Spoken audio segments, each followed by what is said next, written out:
تو سارے کے سارے کیسز ادھر سے آئے ہیں, چائنا سے نہیں آیا کوئی بھی.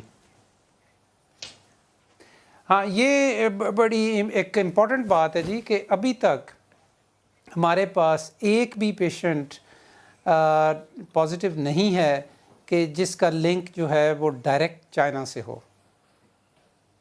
تو ایک چیز ڈاکٹر صاحب فرمائیے گا, جو زائرین آ رہے ہیں ایران سے یا عراق سے ہو کر, ان کے لیے کیا ہم نے کوئی اچھے سے انتظامات کیے ہیں کہ اس سے بارڈر کنٹرول ہو, امیگریشن کے اوپر ہم انشور کریں کہ ان کو پہلے کچھ 5-7 دن 10 دن آبزرو کریں, پھر ان کو ان کی فیملی سے ریجونائٹ کریں, کچھ ایسا کیا آپ نے, انشور کیا فول پروف سسٹم؟ ایبسلیوٹلی جی, ایبسلیوٹلی. اس کے اوپر بڑی محنت کی ہے جی ہم نے. پہلی بات تو یہ ہے کہ ایران سے جو ایئر ٹریفک تھی اس کو تو ہم نے سسپینڈ کر دیا.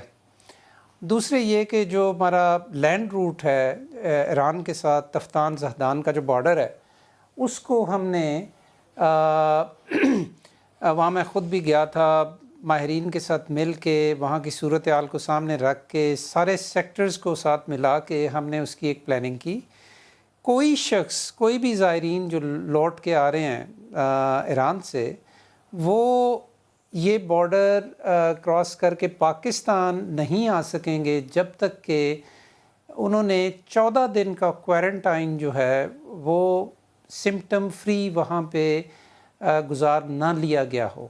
اس سلسلے میں آپ کو ایک یہ بھی بات بتاتا چلوں کہ پہلا جو ہمارا کوہارٹ ہے جو تفتان سے چلے گا, جنہوں نے 14 دن گزار لیے ہوں گے, وہ 12 مارچ کو انشاءاللہ تعالی وہاں سے چلے گا. اس کی پوری ہم نے ہمارے پاس statistics to the last digit موجود ہیں کہ ان میں سے کون لوگ کس پروونسز سے متعلقہ ہیں. صوبائی حکومتوں کو اس میں فلی آن بورڈ کیا ہوا ہے, ان کو ہم نے وہاں سے نکال کے صوبائی حکومتوں کے حوالے کرنا ہے. انہوں نے پھر ان کے ایک فالو اپ کا, سارے پروونسز نے ان کا ایک فالو اپ کا سسٹم بنایا ہوا ہے. ڈاکٹر صاحب جو افغانستان سے ہماری گزار لینے کے بعد موومنٹ بھی ہے اگر کراس کوئی بارڈر, سائن اور وہ سمٹم کافی آئے ان ریگولیٹڈ تو قسم وہ کی اس ہوتی کو ہے, فالو چمن کے کر بارڈر سکے. سے بھی اور دوسرے ایریا سے بھی. تو افغانستان والی سائڈ سے اس چیز کو کیسے کنٹرول کریں گے؟ جی افغانستان کی سائڈ پہ میں آپ کو یہ بتا رہا ہوں جی کہ ہم نے, آپ کو معلوم ہے کہ چمن سے تو اپنا بارڈر جو ہے وہ بند کر دیا تھا ہر طرح کی ٹریفک کے لیے, تقریباً کوئی 5 دن بیشتر. اور آج ہی ہم نے یہ فیصلہ کیا ہے کہ اس کو ہم ایکسٹینڈ کر رہے ہیں, اس سیزنگ آف بارڈر کو تقریباً 1 اور ہفتے کے لیے. 1 ہفتے کے بعد پھر ریویو کریں گے کہ ہم نے کیا فیصلہ کرنا ہے.